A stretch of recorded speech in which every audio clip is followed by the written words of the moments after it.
brain's grinding to a halt, like a rusty machine. Oh, that's it! I'm having 5 whole crumb cupcakes for dinner tonight, and nothing's gonna stop me. Not even in Neffa's super angry mode.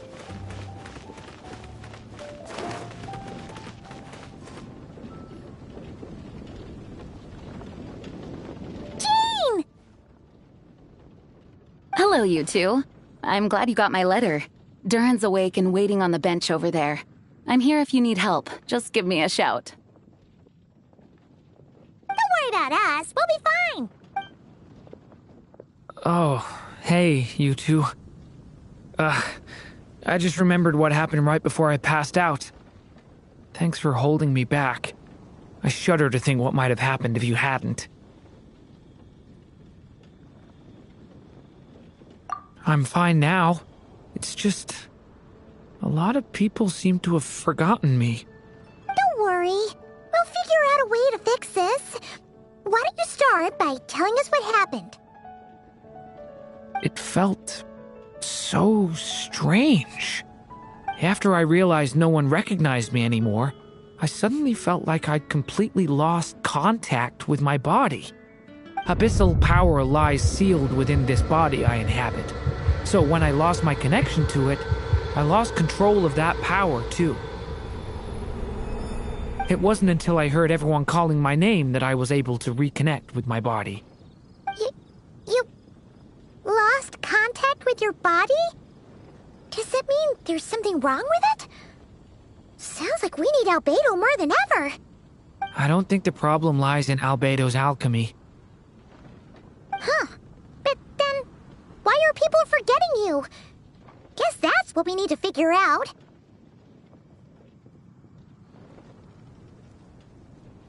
That means we need Alice for sure.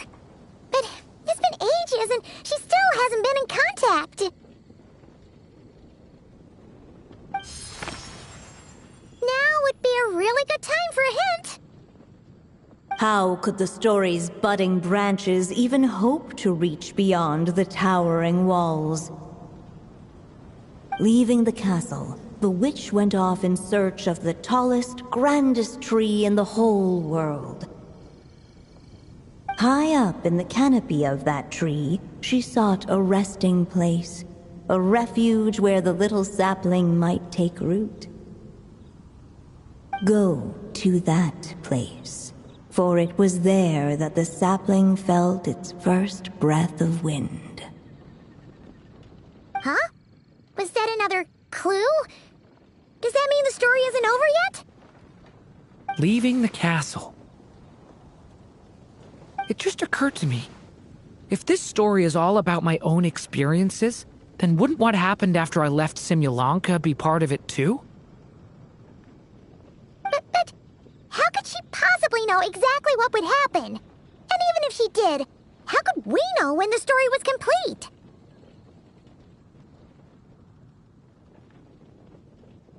Yeah. Since we can't reach Alice right now, we'll just have to get to the bottom of this ourselves. But first, we gotta figure out where this riddle wants us to go. The tallest, grandest tree in the whole wide world. Huh. The only place that ever gave me that, they had great coffee there too. And so many books you'd never run out of things to read. Think about it. Our search in Mondstadt began in a library, right? Well, Sumeru City's got one of those too, and it's absolutely huge. What do you say? Should we try looking there? Huh. That does kind of make sense. And it's not like Paimon's got a better idea.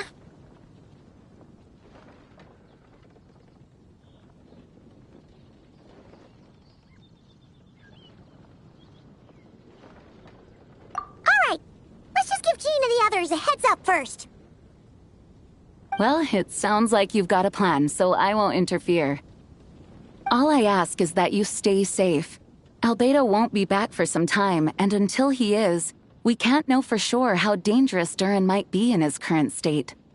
I'm so sorry about what happened before. Believe me, I'm not blaming you, and neither is anyone else here. If anything, it's the opposite. We're all just worried about you. Worried? About me? Come with me. I want to show you something. As soon as they heard you were awake, they all hurried over to see how you were doing. You all came to see me? A little birdie told me you're working on finishing a storybook. So maybe all those people losing their memories is just a plot twist, waiting to be resolved. Miss Lisa, you always seem to know how to put my mind at ease. Please, everyone, don't worry about me. When I get back, I'll find a way to complete my mother's story, and the one we started, too.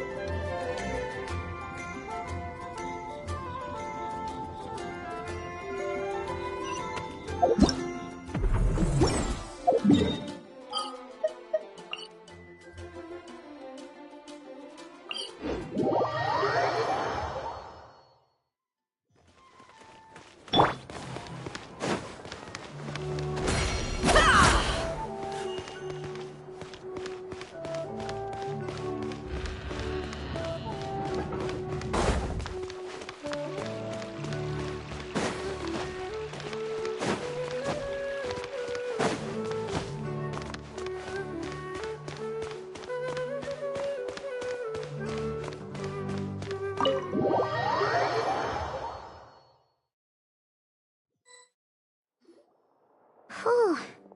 After the library hunt in Mondstadt, it's not as if Paimon was expecting this to be easy. But this... yeah... this is something else. Where do we even begin? Even the clue this time seemed kind of cryptic. Yeah. Guess the best we can do is stay on the lookout for more weird things going on.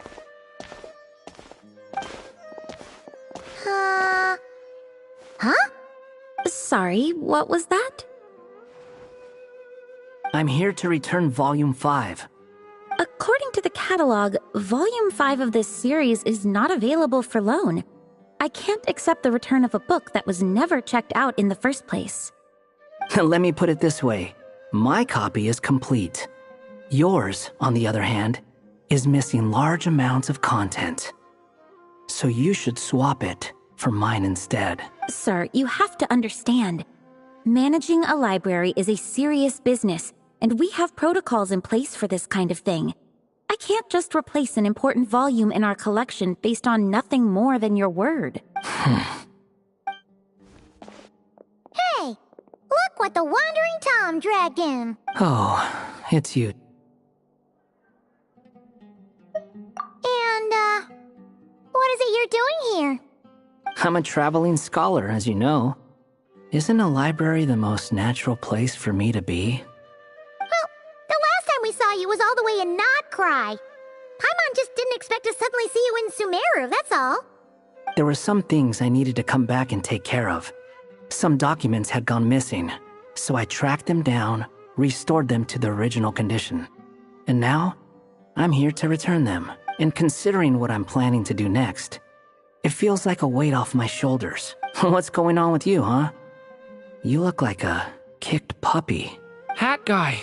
Ah, at least you haven't forgotten about me. What's that supposed to mean?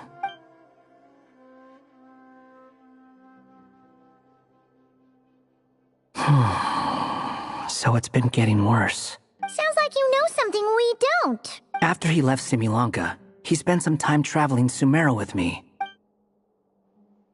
I was working on several texts at the time, and I stumbled upon something strange. Anytime Durin of Simulanka was mentioned, before long, the record would disappear, which means all the remaining records on Durin are about the evil dragon that fell on Dragonspine. How did you even discover that?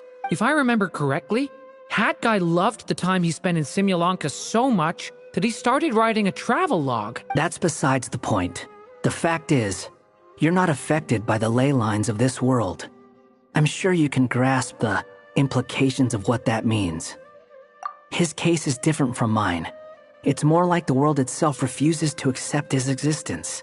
It started with a few written records, but now it sounds like it's spread to people who never met him or didn't know him well. At this rate, the whole world might forget him altogether. The whole world? But that includes all my friends in Mondstadt, and even Hat Guy, too. So that's what you've been worried about all this time? Why didn't you just tell me? There are more important questions right now, like figuring out how to fix this. That mage clearly cared a lot about her child. She left that book behind for a reason. If you want answers, isn't that the place to find them? You think that didn't occur to us already? Problem is, we need to find the memory that unlocks the next chapter first. Mind if I take a look? I just want to know what secrets this book is hiding. Besides, I've run into a bit of red tape, so I've got time. Of course. Be my guest. So, the memory we've been looking for was about you all along?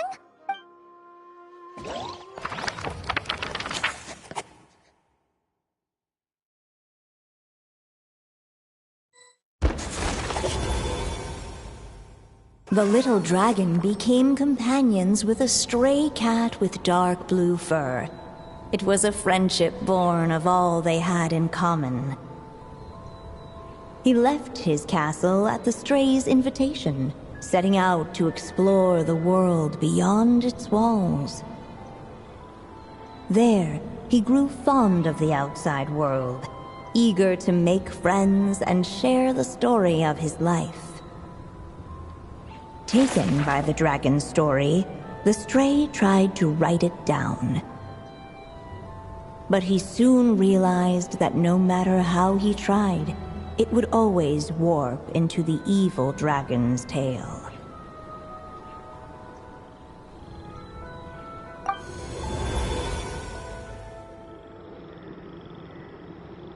So, this is the world where this chapter takes place? Looks like we're at the top of some kind of gigantic tree. This one must be about what happened to me when I first arrived in Tevat. No wonder the memory that unlocked it was about Hat Guy.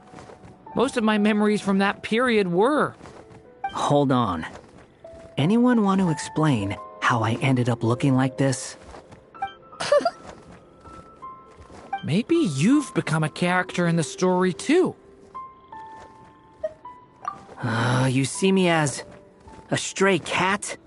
A wandering Tom, to be exact. You should count yourself lucky. Of all Durin's friends, your character is by far the most memorable.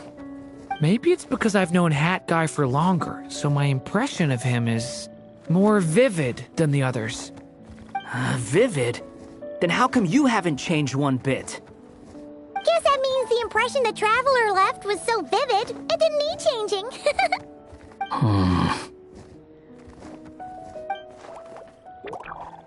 Hello, everyone! Ready for today's adventure? It's the storybook, Durin! Oh. So you're not playing yourself in this one?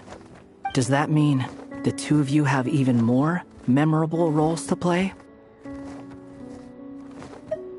Where are we going today, kitty cat? Whatever. Just follow me. Same as always. Okie dokie! Can we chat along the way? If you have something to say, just say it. Was that seriously how the two of you communicated when you first got here? Yep. Anyway, how do we get ourselves out of here? Usually, the narrator gives hints to help us figure out what to do. Speaking of which, about time we got some of those, don't you think? The story's vines had woven themselves together into a giant tree, the boughs of which a little storyless dragon now paced, homeless among its leaves. He had to find a way to leave this place and set off in search of a home of his own. If he stayed, the world would erase him from its memory altogether. to leave this place. But where am I supposed to go? The little dragon felt completely lost. Just like the vines, the road ahead branched off into different directions, twisting and turning before disappearing into the mist. But as luck would have it, a prophetess waited up ahead. Perhaps she might know where each path might take him.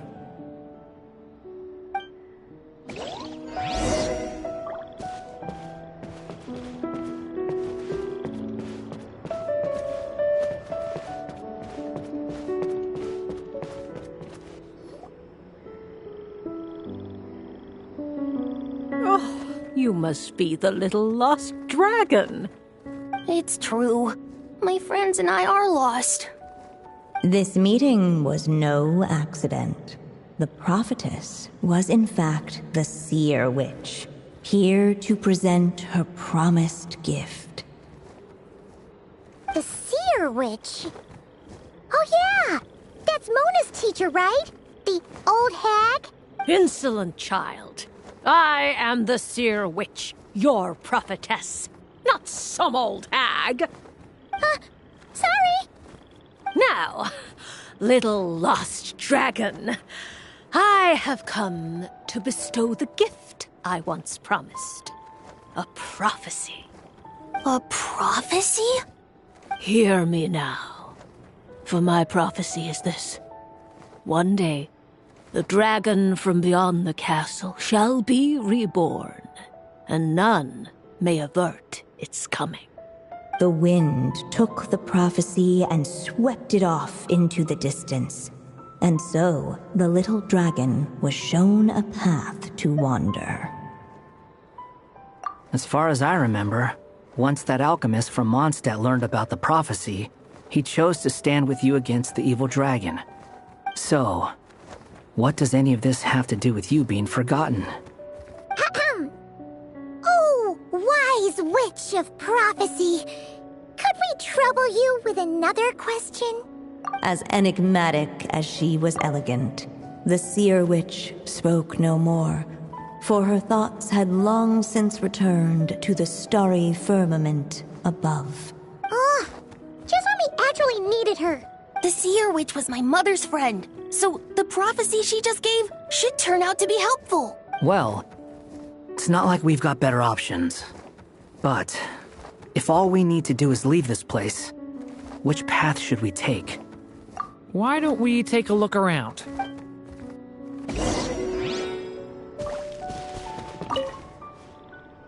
As enigmatic as she was elegant, the seer witch spoke no more, for her thoughts had long since returned to the starry firmament above.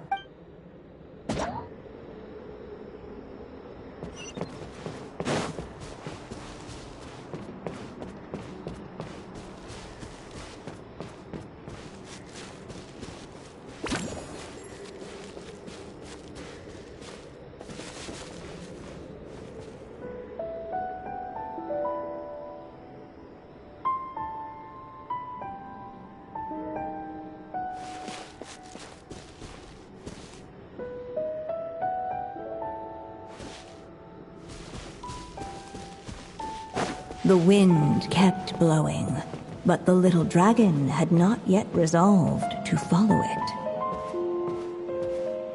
Before him lay a foggy path, and where it might lead he could not tell.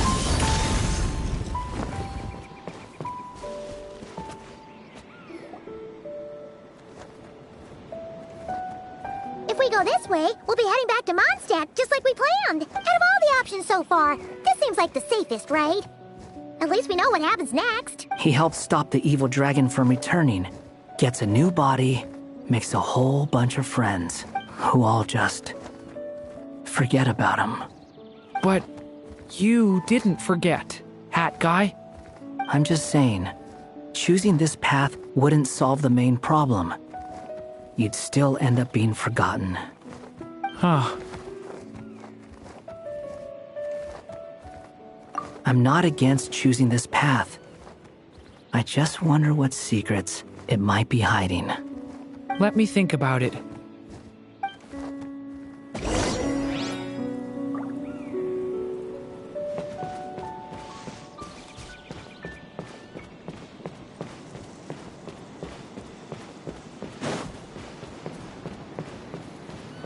I still think you should keep going, little dragon. If you leave the castle, you can accomplish something amazing and make a bunch of friends along the way. Really? Then let's go! Unable to preserve his story, the little dragon wandered astray. Fortunately for him, a certain prophetess had left behind a prophecy to guide him. The wind took the prophecy and swept it off into the distance, and so the little dragon was shown a path to wander. Following the wind's guidance, the little dragon made his escape.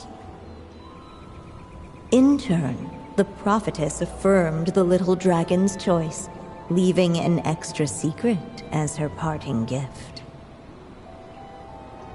Now that you've made up your mind, I shall keep my promise by explaining Fate's little trick. Long, long ago, the gods of the high heavens gave the world outside the castle a magic of its own. They called it storytelling. It was a magic of almost unshakable power that governed how people met, grew close, and understood one another. Each person had a story meant for them and them alone, one whose ending was written in the heavens long ago. In truth, your story and the evil dragons are simply two versions of the same tale, and that is something the magic of storytelling cannot abide. Beyond the castle's walls, your story cannot take root, for the evil dragon's tale has done so already.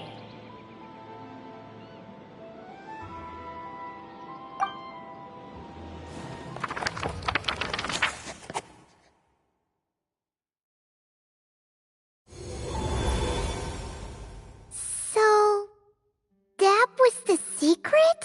Huh. But, what does that mean?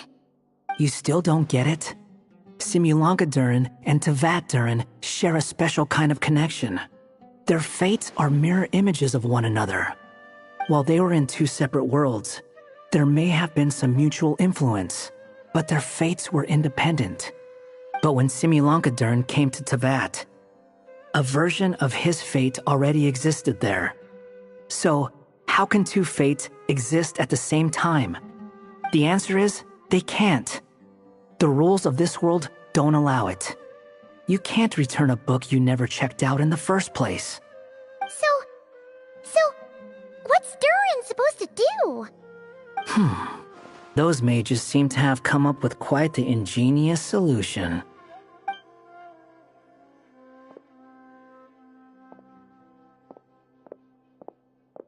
I'm here to make a return. As I said, there's no record of Volume 5 of this series ever being checked out. Then just think of this as Volume 6. Based on what I know, the author was planning on publishing another volume anyway. The catalog does have a slot reserved for Volume 6. So, this is it? Sure, let's go with that. All you need to know is, I'll be the one writing this series from now on. You...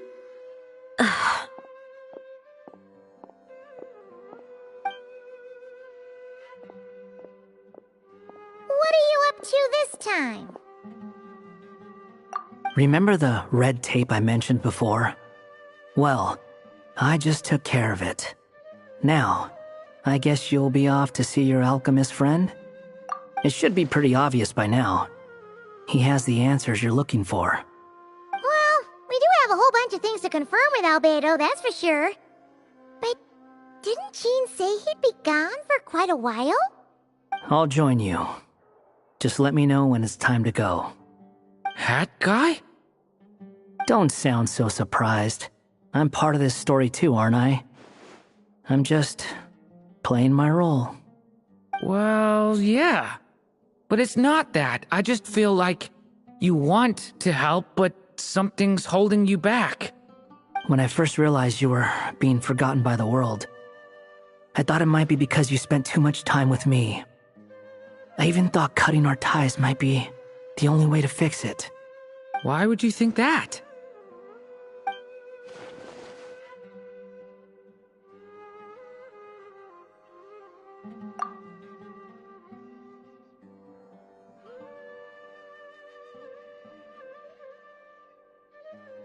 It doesn't matter now.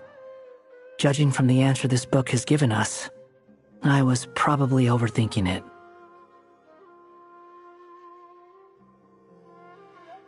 Just as well, with the ley lines rejecting him like this, the people who still remember him are his only remaining connection to this place.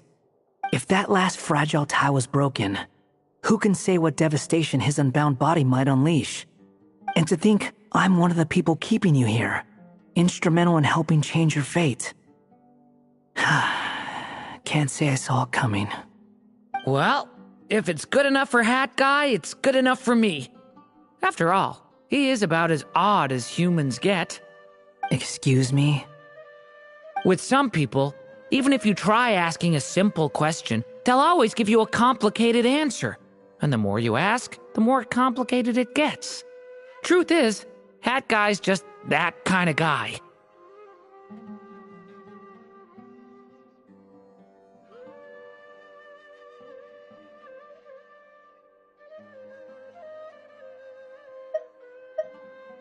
Whatever. All I needed was a yes or no, so we can quit it with all the back and forth.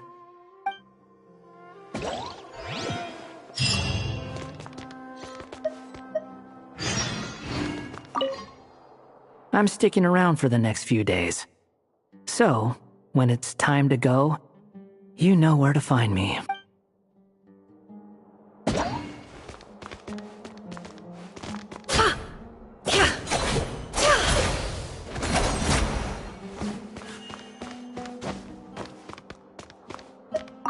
If you feel like stepping back into the story, just come find me.